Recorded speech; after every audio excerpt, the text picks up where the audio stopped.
हमारा पहाड़ एक दौर में फलों से आच्छादित रहता था और हम चाहते भी हैं कि हमारा पहाड़ हॉर्टिकल्चर के लिए जाना जाए, फल पट्टी के लिए जाना जाए। लेकिन अकेले फल पट्टी बनने से काम नहीं चलेगा, हमें प्रोसेसिंग के लिए भी काम करना पड़ेगा, तभी किसान को अच्छे दाम मिल सकते हैं। मैं आपको एक ऐसे उत्तराखंड के युवा से मिला रहा हूं जिन्होंने लेटेस्ट प्रोसेसिंग यूनिट अल्मोड़ा के मनान में लगाई है और एक बहुत लंबे समय से वो वहीं पर उत्तराखंड के जो उत्पाद हैं, हॉर्टिकल्चर उत्पाद हैं, उन्हें प्रोसेस करके, उनका एक ब्रांड है हिमका करके, उस ब्रांड के तहत वो अपने प्रोडक्ट बेचते हैं। आप सोचिए, कई सौ फार्मर्स उनके साथ जुड़े हुए हैं, कई लोगों को उन्होंने एम्प्लॉयमेंट दिया हुआ है। यानी अगर हम चाहें तो पहाड़ में भी बहुत कुछ किया जा सकता है। मुझे लगता है आशुतोष से हम इंस्पायर्ड हो सकते हैं और आशुतोष को आज हमने देवभूमि डायलॉग के मंच पे आमंत्रित किया है। आशुतोष, मुझे बताइए कि आपने कहा कि आप 40 प्रोडक्ट बनाते हैं, प्रोसेस करते हैं। थोड़ा इस जर्नी के बारे में बताइए, कब आपने शुरुआत की? कभी आपको नहीं लगा कि आप भी जाके बाहर कुछ नौकरी तलाश लें या कुछ जॉब वॉब कर लें, पलायन कर लें, या आपको लगा कि नहीं, यहां रह के भी हमारे पास संभावना है?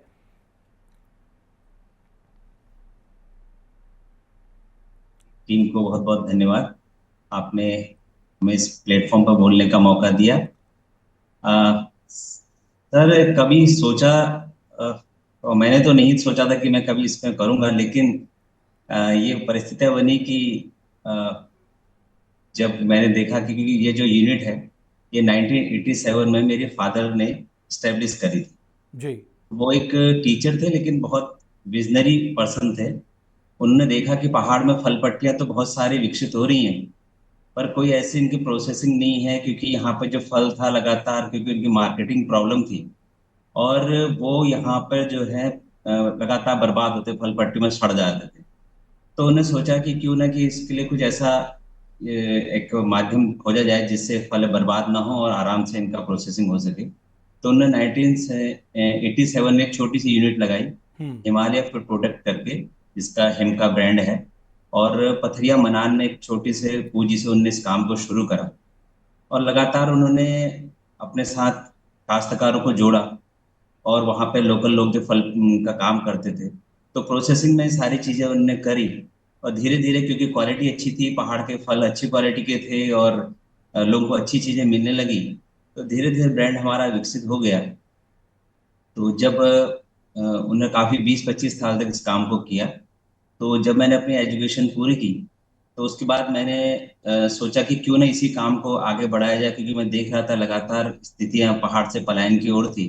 और ये काम बहुत अच्छा था, क्योंकि लोगों को इससे कई कई लोग, कई परिवार जुड़े हुए थे। तो हमारे पास अभी जो है 200-250 काश्तकार अभी भी हमारे साथ काम कर रहे हैं। अच्छा। प्रत्यक्ष अप्रत्यक्ष रूप से लोग हमसे जुड़ के अपने काम कर रहे हैं। तो मैंने सोचा कि क्यों ना इसको और आगे बढ़ाया जाए। और अभी हमने जो है इसमें, तो फिर मैंने इस काम को आगे बढ़ाया। पिताजी ने मुझे पूरा इसका मार्गदर्शन किया और मैंने इस काम को करा। और लगातार अभी हमने जो है उद्यान विभाग की अभी एक नई स्कीम आई थी, पीएमएफएमई के तहत। उसके तहत हमने इसको पूरा ऑटोमेटिक सेक्शन में डाल के, पूरा इसको ऑटोमेटिक इसमें डाल दिया और लगातार हम इस पर काम कर रहे हैं। और अभी हमारे पास वर्तमान में जो है 15 लोग हमारे पास जो है परमानेंट काम करते हैं। और सीजन पे हम लोग 8 से 10 लोगों को और हायर करते हैं सीजन के समय पे, गर्मी का सीजन रहता है। तो लगातार हम लोगों को रोजगार भी दे रहे हैं और इस क्षेत्र में तो भी आपके काम कर रहे हैं। प्रोडक्ट क्या क्या हैं? थोड़ा आप बताइए ना, अपने प्रोडक्ट्स के बारे में प्रोडक्ट बताइए। सर, हमारे फूड प्रोसेसिंग यूनिट है। तो पहाड़ में जितने फल होते हैं उसमें हम जूसेस बनाते हैं, स्क्वैश हैं, जैम हैं और पिकल्स हैं। तो टोटल हमारे पास 40 प्रोडक्ट हैं, तो जो उसको हम मैन्युफैक्चरिंग कर रहे हैं इस समय। तो और कहाँ कहाँ से आपको डिमांड आती है? आप ऑनलाइन भी देते हैं? किस तरह से आपकी सेल होती है?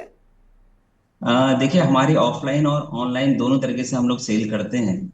हमारा जो डिस्ट्रीब्यूटर और रिटेलर का जो चेन है, वो सिस्टम से हम लोग काम करते हैं ऑल ओवर उत्तराखंड। और वैसे हम ऑनलाइन में भी, अभी हमने जो है कोविड के टाइम से लगातार हम ऑनलाइन पे भी सारे प्लेटफॉर्म पे हम लोग अवेलेबल हैं और पूरे पैन इंडिया हम इसको सप्लाई करते हैं।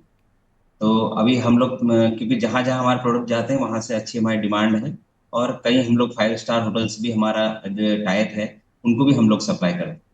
तो आशुतोष, अपने अनुभव से ये बताओ कि आपको लगता है कि पहाड़ में हॉर्टिकल्चर तभी फायदेमंद हो सकता है जब हम प्रोसेसिंग की तरफ जाएं। यानी अभी तो हम, मुझे लग रहा है हम कितना प्रोसेस करते होंगे, 1-2% प्रोसेस करते होंगे। तो 98% की अभी भी संभावना हमारे पास, और ये विन विन सिचुएशन हो सकती है एंटरप्रेन्योर के लिए भी, फार्मर के लिए भी। आपका अनुभव क्या कहता है? बिल्कुल सर, ये इसमें जो अभी हम लोग कर रहे हैं बहुत छोटे लेवल पर काम कर रहे हैं, क्योंकि फलों की यहाँ कोई दिक्कत नहीं है। जो हमारा 95% जो रॉ मटेरियल है हमारा, वो फ्रूट्स हमारे पहाड़ से ही अवेलेबल हमें हो जाते हैं, कोई ऐसी दिक्कत नहीं है। और अभी भी इतनी इसमें अपार संभावनाएं हैं। अगर इसमें गवर्नमेंट थोड़ा इनिशिएटिव ले और थोड़ा सा हमें मार्केट वगैरह के लिए और थोड़ा सा इस तरह से हेल्प करे, तो हम लोग इसमें बहुत अच्छा काम कर सकते हैं, और इसमें बहुत अपार संभावनाएं हैं, कोई दिक्कत नहीं है। कई लोग हमारे यहाँ से भी इस लंबे पीरियड में कई लोग हमारे यहाँ से भी निकले हैं सीख करके, तो उन्होंने भी छोटी छोटी यूनिट्स लगाई हैं। तो उनसे भी हम लोग जो है कई तरह के रॉ मटेरियल उनसे ही परचेज करते हैं, तो वो भी डायरेक्ट इनडायरेक्ट रूप हमसे जुड़े हुए हैं। अभी इसमें बहुत लंबा स्कोप है। तो सबसे ज़्यादा डिमांड आपके किस प्रोडक्ट की रहती है? सर सबसे ज्यादा जो पैन इंडिया लेवल पे हमारी जो डिमांड है वो बुरांश की है। बुरांश के हम लोग प्रोडक्ट बनाते हैं, 3 से 4 प्रोडक्ट बनाते हैं, जिसमें स्क्वैश है, और बुरांश का जूस जो विदाउट शुगर आता है हमारा वो है, और बुरांश का जैम है। तो उसकी पैन इंडिया से हमारी डिमांड रहती है, ऑनलाइन प्लेटफॉर्म पे भी। बाकी जो हमारे प्रोडक्ट हैं वो भी लगातार चलते हैं, लेकिन जो हमारा जो सबसे ज्यादा मेन प्रोडक्ट है वो बुरांश का है। और आपका टर्नओवर क्या होगा? सर हमारा करीब 1.5 CR के आसपास हमारा टर्नओवर है। तो अभी आगे क्या सोचा है आपने? सर अभी ये सोचा है कि अगले 5 साल में हमने इसको ब्रांड को जो है पूरे पैन इंडिया लेवल पर हमने इसको ऊपर ले जाना है।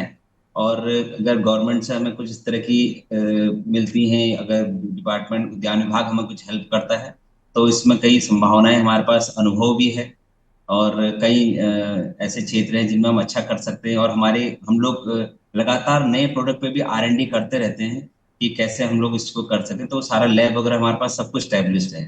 तो तो आशु देखते हैं कि जी, अगले 5 साल में हम इसको कहाँ पहुंचा पाते हैं। तो आशुतोष, अगर कोई युवा आपकी एक्सपर्टीज से कुछ सीखना चाहे, या आपके किस तरह से आप प्रोसेसिंग करते हैं, उसका प्रोसीजर क्या है, तो वो आ सकता है आपके पास ये सीखने के लिए? बिल्कुल सर, कोई दिक्कत नहीं है। वो हमें कॉल कर ले, हम उसको टाइम देंगे, क्योंकि एनी टाइम तो हम विजिट नहीं करा सकते, क्योंकि प्रोसेसिंग में एक बहुत बड़ा ये होता है, हाइजीन लेवल हमें मेंटेन करना पड़ता है। तो जिस दिन हमारे पास इस तरह का रहता है कि हम उसको टाइम दे पाए, तो अगर कॉल करके हमें कोई एंटरप्रेन्योर हमसे जुड़ना चाहता है या कुछ एक्सपीरियंसेस जानना चाहता है, तो उसका स्वागत है, कोई दिक्कत नहीं। अच्छा, दूसरा, अभी आपने देखा कुछ रिवर्स पलायन का इस तरह का माहौल आपको दिख रहा है तो उस तरफ?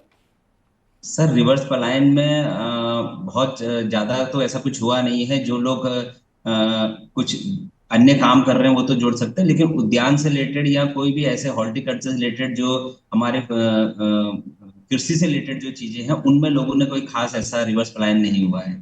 चलिए, मुझे लगता है ये सबसे बड़ा सेक्टर है, इसमें सबसे ज़्यादा ध्यान देने की ज़रूरत है। बहुत धन्यवाद आशुतोष, और बहुत शुभकामनाएं। मैं चाहता हूं अगले 5 साल में आपका जो हिमका ब्रांड है ये एक वर्ल्ड लेवल ब्रांड बने, और उत्तराखंड के जो उत्पाद हैं, जो हॉर्टिकल्चर उत्पाद हैं, वो देश दुनिया के लोगों को मिले। और ये मुमकिन है क्योंकि आज ओपन इकोनॉमी है, सोशल मीडिया इतना पावरफुल हो चुका है, उसके माध्यम से आप कहीं भी जा सकते हैं, अपनी ब्रांड वैल्यू को आप कहीं भी ले जा सकते हैं। मेरी बहुत शुभकामनाएं आपको, और बहुत धन्यवाद देवभूमि डायलॉग के मंच पे बहुत बहुत आने के धन्यवाद लिए। सर आपका। मैं एक और बात कहना चाहता हूं कि अगर हम छोटे छोटे अनुभवों के साथ स्टार्टअप में काम करें, एंटरप्रेन्योरशिप में काम करें, स्वरोजगार में काम करें, अपने उत्पादों पे काम करें, तो हम उत्तराखंड में ही अपनी आजीविका के संसाधन तलाश सकते हैं।